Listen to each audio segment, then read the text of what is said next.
Now, tell us a little bit about your services. How can people approach you or go to you for as a resource or for looking for opportunities or whatever? Oh, Tell us. yeah. Thanks for that opportunity. Yeah, I appreciate it. I hope that you can tell that I like to talk. But in this case, I get a little embarrassed because I'm supposed to brag about myself and I don't really like to do it. But okay, I appreciate what you're asking. All right. Most of the time, when we talk about investment properties, banks don't like them. It sounds weird, but investment properties foreclose at a higher rate than primary homes.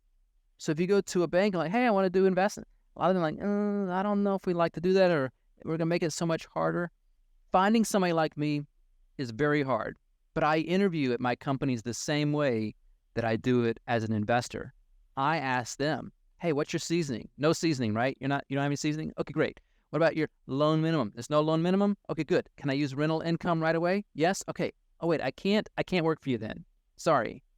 So I've already screened the lender that I work for. And I've had to switch from time to time because lenders will change too. But as far as I know, I'm the most flexible lender in the whole country. Luckily for me, I'm very fortunate. I'm in the top 1% of all loan officers in the country. You can certainly follow me on Facebook. I've got a YouTube channel.